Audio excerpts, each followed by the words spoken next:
युगों में एक बार दिया जाने वाला महान श्रीमद् भगवद गीता का उपदेश श्री कृष्ण ने कुरुक्षेत्र में दिया था।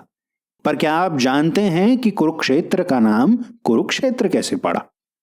अगर नहीं जानते तो अवश्य सुनिए, क्योंकि उसका नाम कुरुक्षेत्र कैसे पड़ा यह जानना अत्यंत आवश्यक है, यह समझने के लिए कि महाभारत का युद्ध कुरुक्षेत्र में क्यों हुआ।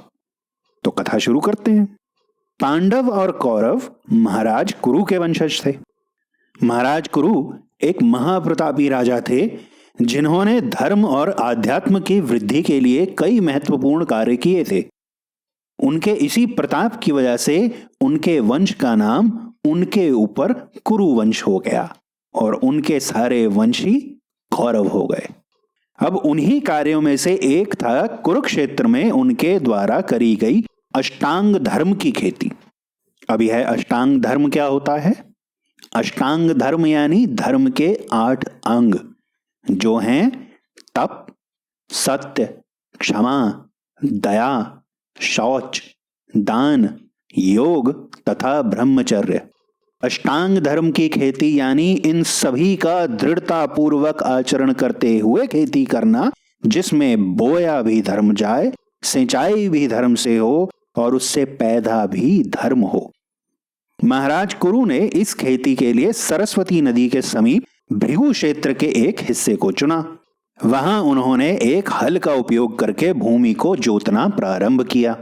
चूंकि महाराज कुरु चक्रवर्ती सम्राट थे और पृथ्वी पर उनका वही स्थान था जो देवराज इंद्र का स्वर्ग में था, तो देवराज इंद्र को जिज्ञासा हुई और उन्होंने वहां जाकर राजा कुरु से पूछा कि हे चक्रवर्ती सम्राट, आप खेती क्यों कर रहे हैं? क्या करने का प्रयत्न कर रहे हैं?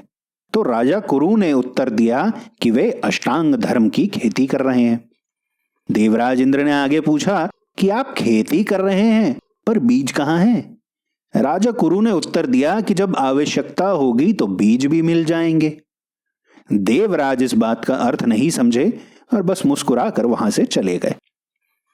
राजा कुरु धर्म का यथोचित आचरण करते हुए परिश्रम करते रहे और उन्होंने अकेले ही कुछ दिनों में कई कोस भूमि जोत दी। उनके इस परिश्रम से प्रसन्न होकर भगवान विष्णु एक दिन वहां आए और राजा कुरु से पूछा कि वे क्या करने का प्रयत्न कर रहे हैं। तो राजा कुरु ने पुनः वही उत्तर दिया कि वे अष्टांग धर्म की खेती कर रहे हैं। भगवान विष्णु ने कहा कि मैं आपकी सहायता कर देता हूं, आप बीज मुझे दीजिए, मैं उन्हें बो दूंगा। इस पर राजा कुरु ने कहा कि उन्होंने हल से भूमि को जोता है और धर्म से अपने शरीर को सींचा है और वह धर्म से परिपूर्ण अपने शरीर को ही बीज के रूप में बोना चाहते हैं। ऐसा कहकर उन्होंने अपनी बाहें विष्णु जी के आगे कर दी और विष्णु जी ने उनकी परीक्षा लेने के लिए सुदर्शन चक्र से भुजाओं के सैकड़ों टुकड़े कर दिए और उन्हें भूमि पर फैला दिया। उसके उपरांत राजा कुरु ने अपने पैर, फिर अपना बाकी का धड़ और फिर अपना मस्तक भी समर्पित कर दिया।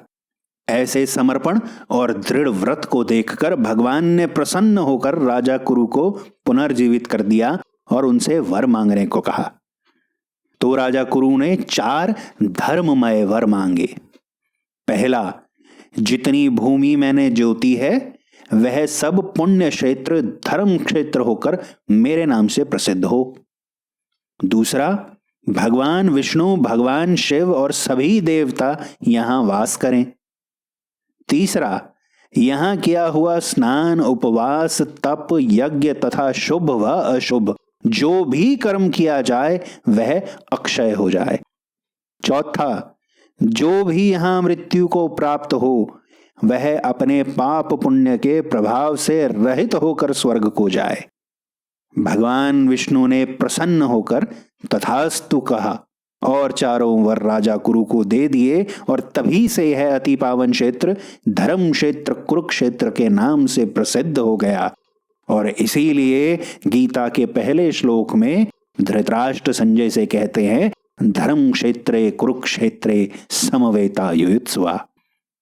मुझे विश्वास है कि यह सब जानकर आपको अच्छा लगा होगा। महाभारत और गीता पर ऐसी ही चर्चा हम जारी रखेंगे। हमसे जुड़े रहने के लिए धन्यवाद। नमस्कार।